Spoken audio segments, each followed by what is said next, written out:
ନୀଳାଚଳିଆ କାଳିଆ ଦିନେ ଦାରୁ ରୂପରେ ଆସି ମହୋଦଧି କୂଳରେ ଲାଗିଥିଲେ। ପରେ ରୂପ ପାଇଲେ ଅଧା ଗଢ଼ା ଠାକୁର ଭାବରେ। ସେଇ ଅଧା ଗଢ଼ା ରୂପ ନେଇ ବଡ଼ ବଡ଼ ଚକା ଆଖିରେ ଶୂନ୍ୟକୁ ଚାହିଁ ଆସି ଲାଗିଲେ ପାରାଦୀପ ସମୁଦ୍ର କୂଳରେ।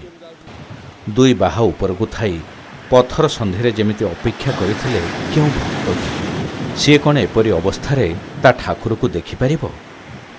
ନଜର ପଡ଼ିଲା ମାତ୍ରେ ତଳକୁ ଓହ୍ଲାଇ ଯାଇ ପଥର ସନ୍ଧିରୁ କୋଳେଇ ଆଣିଲେ କଳା ଠାକୁରକୁ।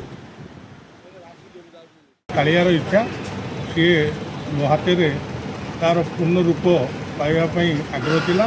ସେଥିପାଇଁ ଏ ପାରାଦୀପରୁ ମୋ ସହିତ ଯୋଗାଯୋଗ କରି ମୁଁ ଭୁବନେଶ୍ୱରରୁ ବାରଦର୍ଶନରୁ ଫେରୁଥିଲି। ମୋ ସହିତ ମୋତେ ଏ ଶ୍ରୀକ୍ଷେତ୍ରରେ ହସ୍ତାନ୍ତର କରିଛନ୍ତି। ମୁଁ ନବମୀ ପୂର୍ବରୁ ମହାପ୍ରଭୁଙ୍କୁ ଉତ୍ତର ତାଙ୍କୁ ହସ୍ତାନ୍ତର କରିବି। ଜୟ ଜଗନ୍ନାଥ। ପାରାଦୀପ ନେହେରୁ ବଙ୍ଗଳା ପଥର ବନ୍ଧରେ ଆବିର୍ଭାବ ହେଲା କାଳିଆ ସୁନାର। ଦାରୁ ମୂର୍ତ୍ତି ଆସି ଲାଗିଥିଲା ପଥର ସନ୍ଧିରେ। ଲହଡ଼ି ପିଟି ହେଇ ଚାଲିଥିଲା ଦେହରେ, ଯେମିତି ସ୍ନାନ କରାଉଛି ମହାପ୍ରଭୁଙ୍କୁ। ନଜର ପଡ଼ିଲା ଶ୍ରୀ ରବିଶଙ୍କରଙ୍କ ପଟ୍ଟଶିଷ୍ୟ ତାପସ ରଞ୍ଜନ ପତିଙ୍କର। ଗତ ଅମାବାସ୍ୟା ଦିନ ନିଜ ସମ୍ପର୍କୀୟ ଭାଇ ସହ ବୁଲିବାକୁ ଯାଇଥିବା ବେଳେ ଘଟିଲା ଏହି ଅଲୌକିକ ଘଟଣା। ଅମାବାସ୍ୟା ହେତୁ ସମୁଦ୍ର କୂଳରେ ତପକାର୍ଯ୍ୟ ସାରିବା ପରେ ତାଙ୍କ ନଜରକୁ ଆସିଥିଲା ମହାପ୍ରଭୁ ଶ୍ରୀଜଗନ୍ନାଥଙ୍କ ବିଗ୍ରହ। ଯଦିଓ ପଥର ବନ୍ଧ ତଳକୁ ଯିବା ବିପଜ୍ଜନକ ଥିଲା, ହେଲେ ସେହି ପ୍ରଭୁଙ୍କ ନାମ ଜପି ଜପି କୋଳେଇ ନେଲେ ସୁନ୍ଦର ବିଗ୍ରହକୁ।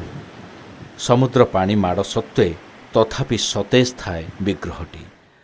ତାପସ ବିଗ୍ରହକୁ ଧରି ନିଜ ଘର ନୂଆବଜାରକୁ ଆଣିବା ସହିତ ପୂଜାର୍ଚ୍ଚନା କରିଥିଲେ। ତେବେ ଏଇଠି ସରିନଥିଲା ଅଲୌକିକତା। କୌତୂହଳର ବିଷୟ ହେଉଛି କି ପୂଜା ସମୟରେ ହଠାତ୍ ଘର ଭିତରକୁ ପଶି ଆସିଥିଲା ଗୋଟିଏ ଗାଈ। ପାଖରୁ ମହାପ୍ରଭୁଙ୍କୁ କିଛି ସମୟ ପାଇଁ ଚାହିଁ ରହିବା ସହିତ ଦୁଇ ପାର୍ଶ୍ୱରୁ ମହାପ୍ରଭୁଙ୍କୁ ଛୁଇଁଥିଲା। ଏ ଦୃଶ୍ୟ ସେଠାରେ ଉପସ୍ଥିତ ଶ୍ରଦ୍ଧାଳୁମାନଙ୍କୁ ଆଶ୍ଚର୍ଯ୍ୟ କରିଥିଲା, ଚକିତ କରିଥିଲା।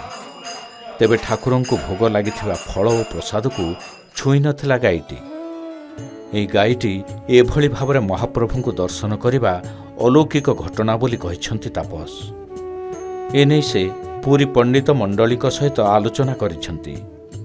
ଉଦ୍ଧାର ହୋଇଥିବା ଶ୍ରୀଜଗନ୍ନାଥଙ୍କ ବିଗ୍ରହକୁ ପୁରୀ ନେବା ସହିତ ସେଠାରେ ମହାପ୍ରଭୁଙ୍କ ମାର୍ଜନା ବନକ ଲାଗି କରି ଅଣାଯିବ। ଏହାପରେ ଆଶ୍ରମରେ ରଖି ନିୟମିତ ଭାବେ ପୂଜାର୍ଚ୍ଚନା କରାଯିବ ବୋଲି ମତ ରଖିଛନ୍ତି ଯୋଗଗୁରୁ। ମହାପ୍ରଭୁ ତାଙ୍କ ନିଜ ଇଚ୍ଛାରେ ଯେଉଁ ସ୍ଥାନକୁ ଆସିଥିଲେ, ସେ ସ୍ଥାନ ହେଉଛି ମୋର ପରମ ପୂଜ୍ୟ ଗୁରୁଦେବ ବିଶ୍ୱବିଖ୍ୟାତ ଆଧ୍ୟାତ୍ମିକ ଗୁରୁ ଶ୍ରୀ ଶ୍ରୀ ରବିଶଙ୍କର ଜୀଙ୍କର ନୂଆବଜାର ସ୍ଥିତ ପାରାଦୀପରେ ନୂଆବଜାର ସ୍ଥିତ ଆର୍ଟ ଅଫ୍ ଲିଭିଂର କେନ୍ଦ୍ର। 2009 ମସିହାରୁ ଏଠି ଆମର ସାଧନା ଶିବିର ଚାଲେ।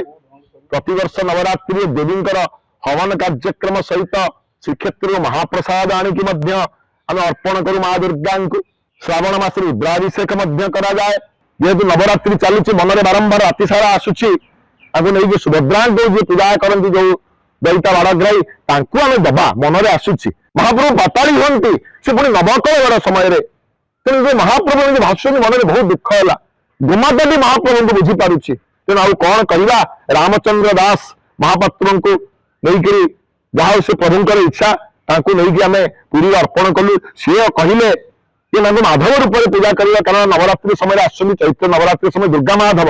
ଆମ ଆଶ୍ରମରେ ତ ଦୁର୍ଗା ବହୁତ ଦିନ ହେଲା ପୂଜା ପାଉଛନ୍ତି, ମାଧବ ଆସିବେ। ସେ କହିଛନ୍ତି ରାମନବମୀ ଭିତରେ ସେ ଆମକୁ ତାହା ଅର୍ପଣ କରିବେ, ଆପଣମାନେ ଆସିବେ ଆଉ ଦର୍ଶନ କରିବେ। ସତରେ କାଳିଆର ଲୀଳା ବଡ଼ ବିଚିତ୍ର।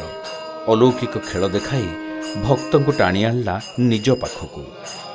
ପାରାଦୀପରୁ ହରିଶ୍ଚନ୍ଦ୍ର ଲେଙ୍କାଙ୍କ ରିପୋର୍ଟ, କେ ନ୍ୟୁଜ୍ ଓଡ଼ିଶା।